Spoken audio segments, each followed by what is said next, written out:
उस कबीले के लोगों के हाथ पाम की खाल ऐसी है जिस पर आग असर नहीं करती। ये लोग बिना किसी परेशानी के दहकते हुए अंगारों और गर्म पत्थरों पर चल लेते हैं। सुबह के बड़े होटलों में हर गुरुवार को उनके आग पर चलने का प्रदर्शन होता है। फिजी की टूरिस्ट गाइड किताबों में भी इसे ईश्वरीय उपहार कहा गया है। आप देख रहे हैं मिस्टर हबीब व्लॉग्स।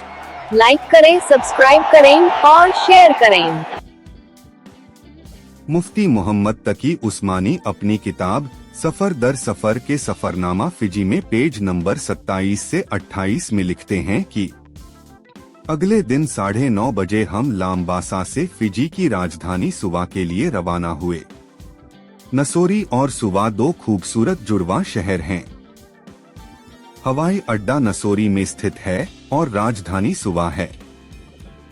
सुबह में हमारा प्रोग्राम फिजी मुस्लिम लीग ने तय किया था, जो फिजी के मुसलमानों का सबसे बड़ा संगठन है। हवाई अड्डे से वे हमें सबसे पहले नसोरी के एक शानदार मुस्लिम स्कूल का मुआयना कराने ले गए। यह मुसलमान बच्चों की शिक्षा का एक बड़ा व्यवस्थित संस्थान है, जिसमें लगभग 1,500 बच्चे पढ़ रहे हैं। यहाँ इंटरमीडिएट तक सरकारी पाठ्यक्रम के साथ साथ उन्हें कुरान और बुनियादी इस्लामी शिक्षा देने का इंतजाम है। दोपहर के बाद मेजबानों ने सुवा शहर की सैर का प्रोग्राम बनाया। यह फिजी का सबसे विकसित और खूबसूरत शहर है। प्राकृतिक दृश्यों के साथ साथ अपनी बनावट के लिहाज से भी यह बहुत आकर्षक है, और अगर गर्मी न होती तो यह स्विट्जरलैंड का कोई शहर मालूम होता। शहर के बीच से गुजरते हुए हम समुद्र तट पर पहुंच गए।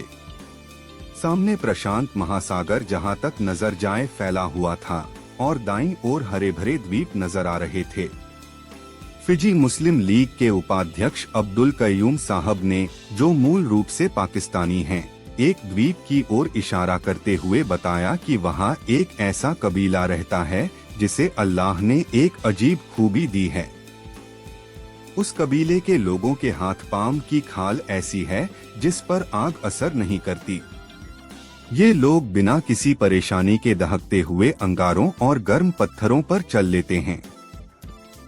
सुबह के बड़े होटलों में हर गुरुवार को उनके आग पर चलने का प्रदर्शन होता है।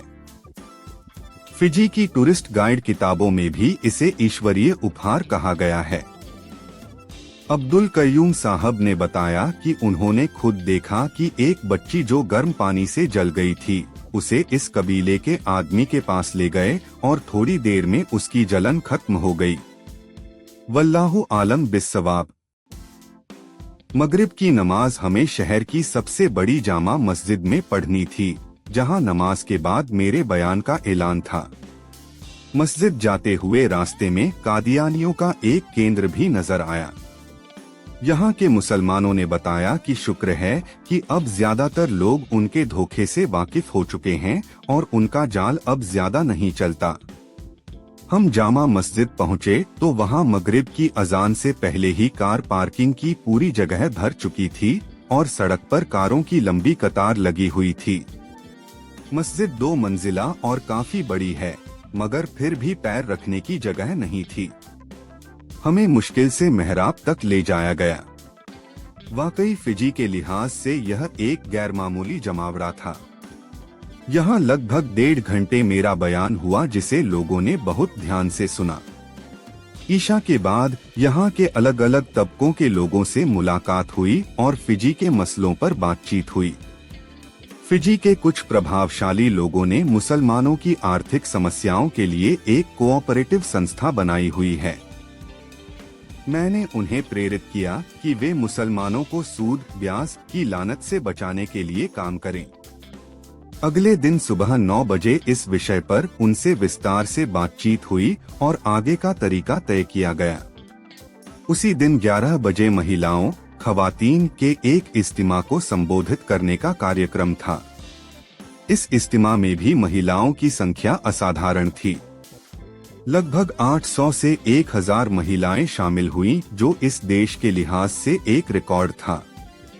जिस मस्जिद के हॉल में यह इज्तिमा था, वहाँ पाकिस्तान के मदरसों के पढ़े हुए एक स्थानीय आलिम ने पहली बार लड़कियों की दीनी शिक्षा के लिए एक मदरसा शुरू किया है, जो माशाअल्लाह तेजी से तरक्की कर रहा है। बहुत सी महिलाओं ने अपनी बच्चियों को वहाँ तालीम दिलाने का शौक जाहिर किया।